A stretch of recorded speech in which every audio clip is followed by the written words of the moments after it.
Nykaa hot pink sale start అయింది కదా, మీరు తప్పకుండా ట్రై చేయాల్సిన కొన్ని skin care and hair care products చూపిస్తాను. Beauty of Joseon red bean mask. ఈ క్లే మాస్క్ ని ఫేస్ అండ్ నెక్ పైన ఈవెన్ గా అప్లై చేసుకుని 10 to 15 మినిట్స్ తర్వాత వాష్ చేసుకుంటే డెడ్ స్కిన్ రిమూవ్ అవుతుంది, పోర్స్ అన్క్లాగ్ చేస్తుంది, స్కిన్ చాలా బ్రైట్ గా గ్లోయింగ్ గా కనిపిస్తుంది. ఇది జెంటిల్ గా ఉంటుంది, నాన్ డ్రైయింగ్ కూడా. Next the ordinary copper peptide serum. ఇది కొంచెం ఎక్స్పెన్సివ్ కానీ వర్త్ ద ప్రైస్. దీన్ని డైరెక్ట్ గా కానీ మాయిశ్చరైజర్ లో మిక్స్ చేసి కానీ యూస్ చేయొచ్చు. ఫైన్ లైన్స్ తక్కువగా కనపడేలా చేస్తుంది. స్కిన్ చాలా ప్లంపీగా, హైడ్రేటెడ్ గా, హెల్దీగా కనిపిస్తుంది. Beauty of Joseon aqua fresh sunscreen. ఇది ఆయిలీ అండ్ కాంబినేషన్ స్కిన్స్ కి పర్ఫెక్ట్ గా సూట్ అవుతుంది.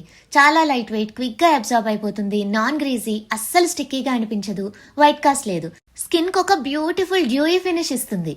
తర్వాత సింపుల్ హైడ్రేటింగ్ లైట్ మాయిశ్చరైజర్. దీనికి వాటరీ జెల్ టెక్స్చర్ ఉంటుంది, చాలా త్వరగా అబ్జార్బ్ అయిపోతుంది, అస్సలు గ్రీజీగా అనిపించదు, ఆయిలీ స్కిన్ కి చాలా బాగా సూట్ అవుతుంది. నెక్స్ట్ నా కరెంట్ ఫేవరెట్ షాంపూ. ఇది హెయిర్ ఫాల్ మీద ఎఫెక్టివ్ కాదు కానీ చాలా చాలా బాగుంటుంది. స్కాల్ప్ అండ్ హెయిర్ ని జెంటిల్ గా క్లెన్స్ చేస్తుంది. నా హెయిర్ చాలా సాఫ్ట్ గా, మేనేజబుల్ గా అనిపిస్తుంది. Finally 310X glass mist. ఇది ఒక amazing on the go leave in conditioner. దీన్ని డాంప్ ఆర్ డ్రై హెయిర్ పైన స్ప్రే చేసుకుంటే హెయిర్ ఫ్రిజ్ ఫ్రీగా, మేనేజబుల్ గా ఉంటుంది, చాలా షైనీగా కనిపిస్తుంది, యూవీ అండ్ హీట్ ప్రొటెక్షన్ కూడా ఇస్తుంది. లింక్స్ కావాలంటే కామెంట్ చేయండి.